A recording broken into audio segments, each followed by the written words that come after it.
Hi, my name is Robert Chelle with Chelle Law, and my law firm assists dentists with employment contract issues. Today I'm going to talk about claims-made insurance for a dentist, kind of what it is and how it works. So obviously every dentist needs some kind of malpractice policy while they're practicing. And there are two common types of malpractice insurance: claims-made and occurrence-based.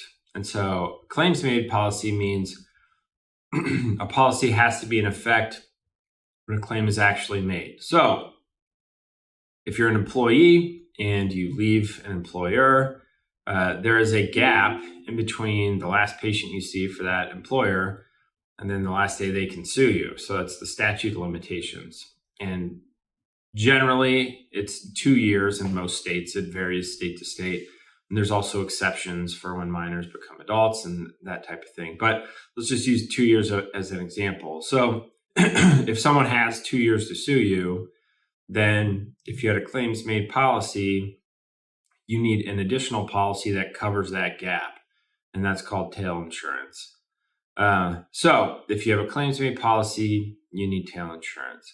An occurrence-based policy just means a policy has to be in effect when the incident occurs, so no tail insurance is necessary for an occurrence-based policy.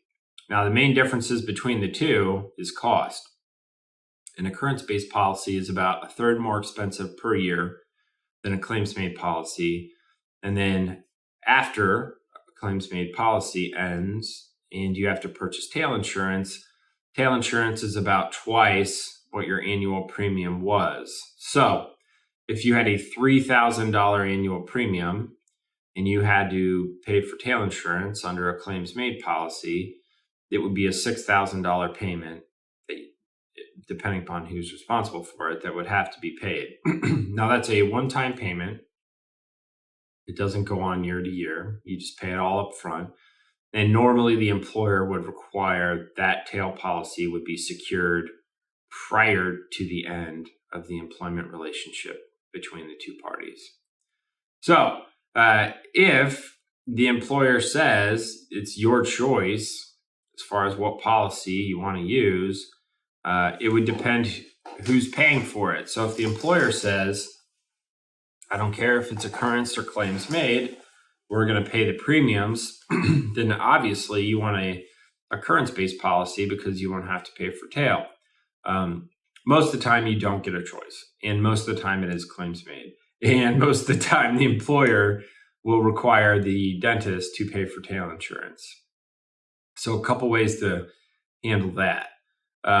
One, obviously you can negotiate in advance to try to get the employer to cover the cost of tail insurance. If they're unwilling to cover all of the costs, then one thing that we've been successful with is maybe forgiving an amount of it depending upon how long you've been there. So let's say you have a 3-year initial term, then we would say, all right, for every year that the dentist stays employed, 1/3 of that tail cost is then forgiven. And that way, if you've been there for 3 years, then you wouldn't have to pay for any of the tail after you left. That's been an effective way of getting them to cover some tail insurance costs. Another one would be if you were in a state, used an insurance company, switched jobs, and the new job uses the same insurance company as the old job, most of the time they'll just roll over your old policy into your new one, and that way you wouldn't have to pay for tail. And then kind of third way of getting out of having to pay for tail is if your new employer pays for your old tail, and that's called nose coverage. It's not prohibitively expensive for most general dentists. Obviously, if you get into some subspecialties, into surgical specialties, that type of thing, it can be more expensive. But it's not a kind of break the bank type cost. You definitely do not want to go on without a tail policy if you have claims made coverage. I have in the past had a few people that just said, you know what, I don't want to pay the tail costs. I'm willing to accept the risk.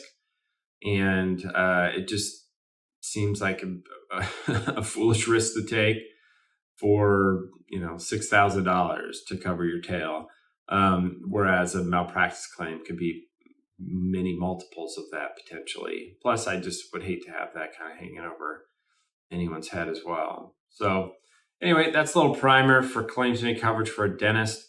If you have any questions about your employment contract or any other questions, you can always call my law firm at the phone number listed below in the description, or you can reach us through our website, chellelaw.com. And I appreciate your watching video. Thanks.